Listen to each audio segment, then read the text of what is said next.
Bonjour à tous, comment allez-vous? J'espère que vous allez tous bien. Ça faisait longtemps que j'ai pas fait de vidéo. Alors je me suis dit je vais en profiter, là je suis en voyage.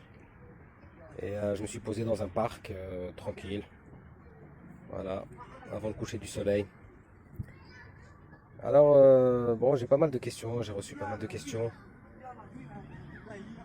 par des gens qui débutent, qui débutent, qui sont attirés par ce métier d'apporteur d'affaires dans les matières premières. Ils savent pas trop par quoi commencer, par quelle commodité,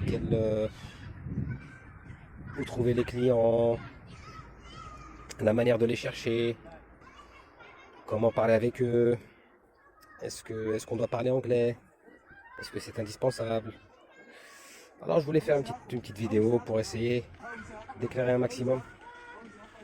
Déjà moi ce que je conseillerais à ceux qui veulent débuter euh, dans, dans ce métier, je leur conseillerais d'être focus sur un ou deux produits, facilement accessibles pour eux.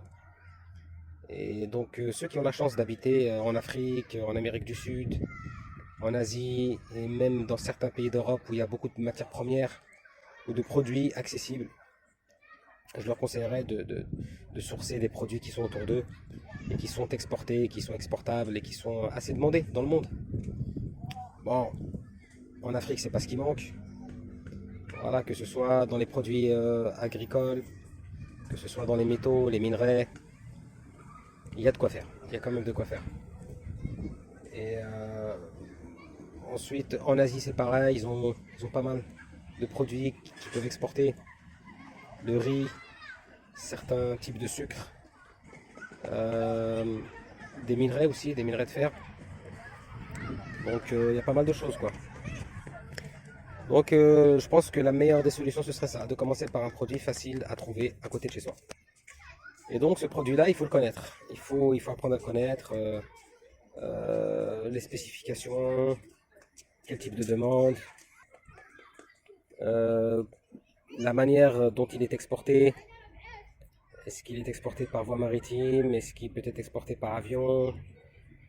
Voilà. Et ensuite, d'avoir son réseau de fournisseurs.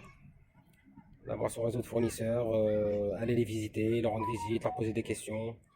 Ne pas, ne pas hésiter à montrer que vous êtes novice, mais que vous êtes motivé.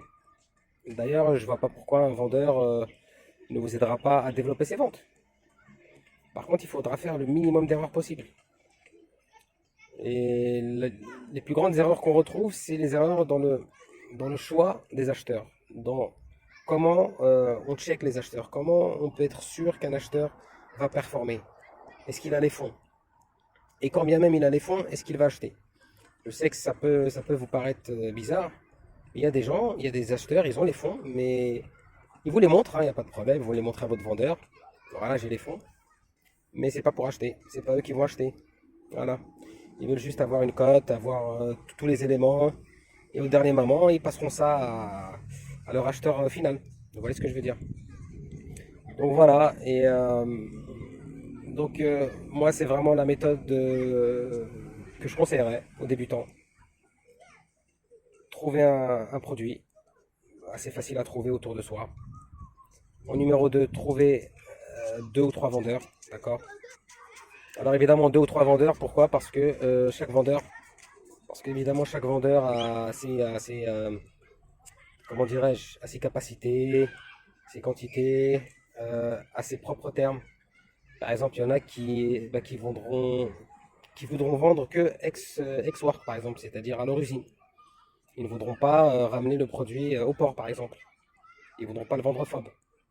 D'autres qui peuvent très bien le vendre FOB, il n'y a pas de problème. D'autres qui peuvent le vendre CIF. Et quand on est en Afrique, par exemple, et ça c'est une réalité, il y a pas mal d'acheteurs qui ne veulent pas acheter FOB. Ils préfèrent CIF parce que c'est plus sécurisé. Voilà. Ils ont peur qu'en achetant FOB, ils se retrouvent à être bloqués après avoir payé l'acheteur. Quand bien même la marchandise est sur le bateau. Voilà. Et donc voilà, donc en deuxième, avoir plusieurs fournisseurs. Et évidemment, ne pas s'empresser tout de suite de signer un contrat avec eux parce que si vous signez un contrat et que vous vous mettez à peine à chercher des acheteurs, ça risque de prendre du temps. Mais par contre, verbalement, de négocier, quoi, de dire voilà, votre prix c'est par exemple 100 dollars FOB par exemple, d'accord, la tonne par exemple, hein, ou 1000 dollars la tonne. Voilà, si je performe et que je ramène un acheteur avec vos conditions et qu'il n'y a pas de problème, voilà, est-ce que vous pouvez me payer tant, ou c'est combien la commission, est-ce que c'est 1%, 2%, ou alors est-ce que je dois la rajouter, si je la rajoute, est-ce que, voilà, est-ce qu'il y a une limite, voilà, parce que s'il vend à 100, vous n'allez pas vendre à 150. Déjà, vous aurez du mal à mon avis, parce que s'il vend à 100, ça veut dire il est dans dans la fenêtre des prix pratiqués. Donc si vous commencez à rajouter beaucoup, c'est pas bon. Au début, il faut commencer petit. Au début, il faut commencer petit. Il ne faut pas regarder des gros profits. C'est pas le but. Le but, c'est d'avoir des past records, c'est-à-dire un passif, un historique de transaction personnel à vous. C'est ça qui fera toute la différence après, dans les prochaines étapes. Voilà. Bon, je pense que ça va être assez pour cette vidéo. J'ai donné pas mal de petits tips. Donc je vous donne rendez-vous à la prochaine vidéo. N'oubliez pas de vous abonner, de liker si vous avez aimé, de laisser un commentaire si vous souhaitez que j'aborde un sujet en particulier. Il n'y a pas de problème, vous me le dites en commentaire. Et voilà, allez, bonne journée à tous.